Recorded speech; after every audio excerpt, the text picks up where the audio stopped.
बोलिए बंदी छोर महाप्रभु की जय। सभी वरिष्ठ संत जनों के चरणों में मेरा कोटि कोटि प्रणाम। कबीर साहब जी कहते हैं, नाम जप का असली प्रमाण यह नहीं है कि आपने कितनी देर जप किया या बैठे, बल्कि आप कितने बदल गए। यदि नाम जप के बाद भी आपका व्यवहार कठोर है, क्रोध कम नहीं हुआ, दया नहीं बढ़ी, अहंकार नहीं गला, मन भारी है और बोझ कम नहीं हुए, शिकायतें और उपेक्षाएं समाप्त नहीं हुई, तो इसका अर्थ है कि नाम अभी दूर है या भीतर उतरा नहीं है। सच्चा नाम जप जीवन में परिवर्तन लाता है, आपके स्वभाव को नरम बनाता है और अहंकार को गलाता है। कबीर साहब जी ने श्वास और नाम जप के संबंध को बहुत गहराई से समझाया है। उनका कहना है कि मनुष्य का सच्चा समय श्वास है, जीवन का आधार श्वास है। जब श्वास आती है तो जीवन है और श्वास जाती है तो सब समाप्त हो जाता है। समय पर विजय, जिसने श्वास के साथ को जोड़ लिया उसने समय पर विजय पा ली, क्योंकि श्वास सुबह हो या रात, दुख हो या सुख, हमेशा चलती रहती है। घड़ी से नहीं, श्वास से जोड़ो। साहिब जी कहते हैं कि नाम को घड़ी से नहीं बल्कि श्वास से जोड़ना चाहिए।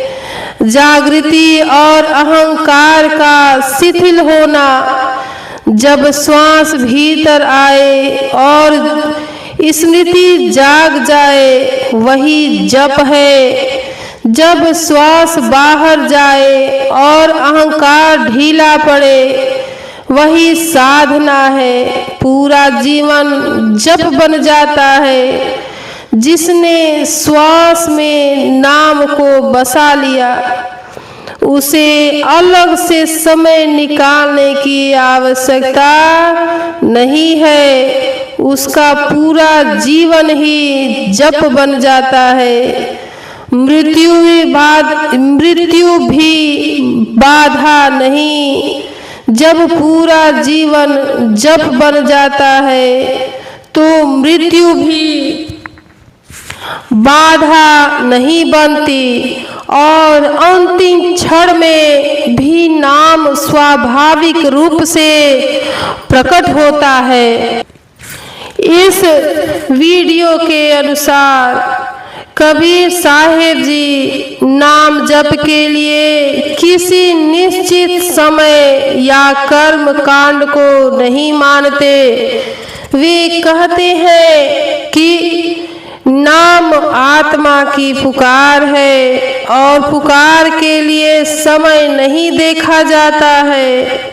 जब नाम का भेद समझ में आ जाता है तब समय स्वयं झुक जाता है। नाम जप का सबसे श्रेष्ठ समय वह है जब मन विकार से दूर हो, जब मन में क्रोध, लोभ या छल न हो। उस क्षण नाम तुरंत फल देता है। यदि सुबह मन शांत है तो सुबह श्रेष्ठ है। यदि रात को मन टूटकर प्रभु के चरणों में गिरता है तो रात श्रेष्ठ है। यदि दिन में किसी दुख में प्रभु की याद आ जाए तो वही सर्वोच्चतम समय है। साहेब जी कहते हैं कि जिसने दुख में नाम लिया उसने नाम को पहचान लिया, क्योंकि दुख में लिया गया नाम आत्मा को सीधा छूता है और अनुभव जागता है। सार यह है कि नाम जप का समय मन की अवस्था पर निर्भर करता है, घड़ी की सुई पर नहीं। जब मन प्रभु की स्मृति में हो या उसकी ओर झुके, वही नाम जप का सच्चा समय है। बोलिए बंदी छोड़ महाप्रभु की जय। बोलिए बंदी छोड़ महाप्रभु की जय। सभी वरिष्ठ संत जनों के चरणों में मेरा कोटि कोटि प्रणाम। कबीर साहब जी कहते हैं, नाम जप, ईश्वर का नाम जपना किसी विशेष समय जैसे सुबह या रात तक सीमित नहीं है, बल्कि यह आत्मा की पुकार और चेतना की अवस्था है। उनका मानना है कि जब व्यक्ति नाम के वास्तविक अर्थ को समझ जाता है तो समय का बंधन स्वयं ही समाप्त हो जाता है। सुबह का समय शांत होने के कारण नाम जप के लिए श्रेष्ठ माना जाता है, क्योंकि उस समय बाहरी विचारों का शोर कम होता है और प्रकृति शांत होती है। हालांकि कबीर साहब जी कहते हैं, स्पष्ट रूप से करते हैं कि यदि केवल सुबह का समय ही श्रेष्ठ होता है तो मजदूर महिलाएं, दुखी और बीमार लोग नाम जप से वंचित रह जाते हैं। इसलिए नाम जप का समय मन की अवस्था पर निर्भर करता है, घड़ी की सुई पर नहीं। रात्रि का समय नाम जप के लिए इसलिए प्रभावी कहा गया है क्योंकि इस समय मन थका होता है, अहंकार कमजोर होता है और भीतर की आवाज अधिक सुनाई देती है। यह उन लोगों के लिए विशेष रूप से श्रेष्ठ है जिनका मन बहुत भटकता है या अहंकार मजबूत है। साहेब जी कहते हैं कि जो सोने से पहले नाम का स्मरण करता है उसका अहंकार नींद में गल जाता है। हालांकि साहब जी इस बात पर जोर देते हैं कि सुबह और रात दोनों ही बाहरी सहारे हैं।